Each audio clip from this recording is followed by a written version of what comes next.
The techniques of acupuncture and moxibustion in traditional Chinese medicine are a traditional knowledge and practice formed in the soil of ancient Chinese culture for regulating the body's balance and maintaining health. They are based on the holistic concept of unity between man and nature. Under the guidance of the theories of the channels and acupuncture points, its practice involves the insertion of needles into specific points on the body or the burning of moxa to warm the surface parts of the body in order to relieve pain, treat illness or promote health.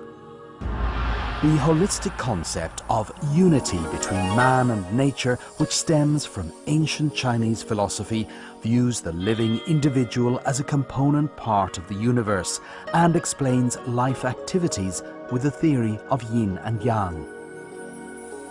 For instance, in the natural world, yin represents the earth, the moon and night, whereas yang represents the sky or heaven, the sun and day. Inside the human body, upward movement represents yang, whereas stability and downward movement represents yin. Yin and yang govern nature as well as the body's interior. Therefore, if the yin-yang balance between the external environment and the body, or that within the body, is upset, disease results. The theories of acupuncture and moxibustion hold that the human body is a microcosm, each part of which is connected by channels.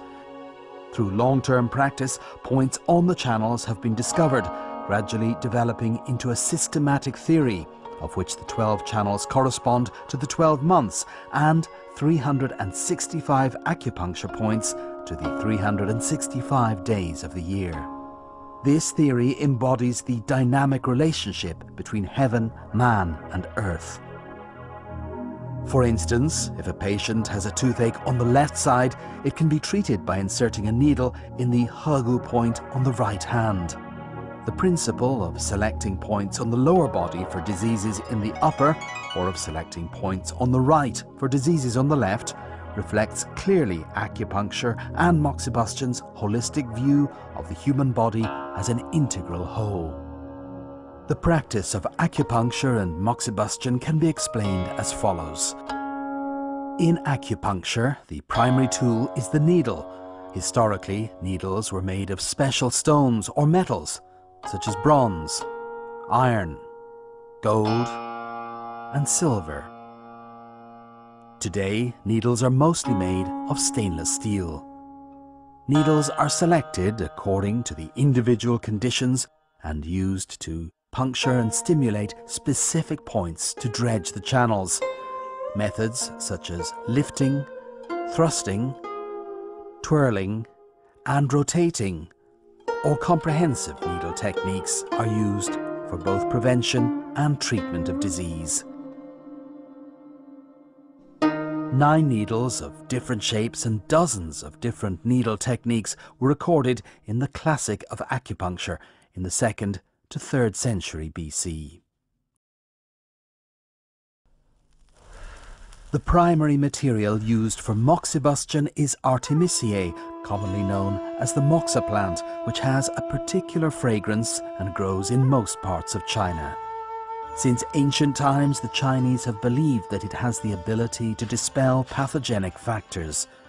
Moxa cones and sticks are made of moxa wool, processed from moxa leaves, which have been dried up and ground into wool. Moxa cones and moxa wool burn with an even warmth for a long period of time. Moxibustion is usually divided into direct and indirect forms, in which either moxa cones are placed directly on points, or moxa sticks are held and kept at some distance from the body surface to warm the points so as to adjust the yin and yang of the body and restore balance and health. Acupuncture and moxibustion have been constantly reinvented in response to the environment and interactions with nature and history. Therefore, characteristic regional, group or individual schools have formed. Through endless exploration over the course of several millennia, acupuncturists throughout history have improved upon the ancient art of acupuncture and moxibustion. The three-step needle techniques improved upon by Chen Shenong are based on the relationships between heaven, earth and man. They summarize the three needle depths of superficial, middle and deep.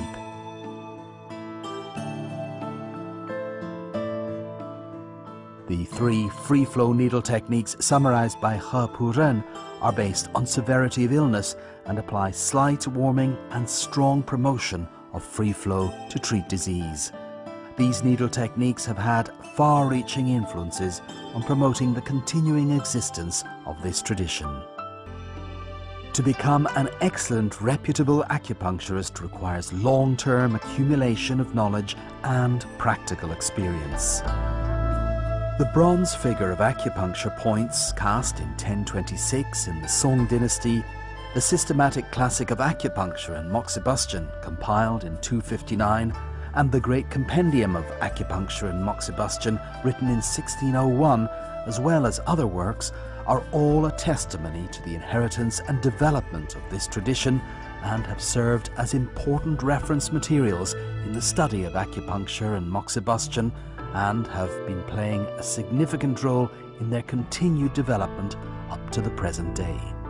Among the Chinese people, there are sayings such as "one needle and a bundle of herbs keeps you healthy into old age," and "hanging moxa leaves on your front door keeps the doctor away all year round."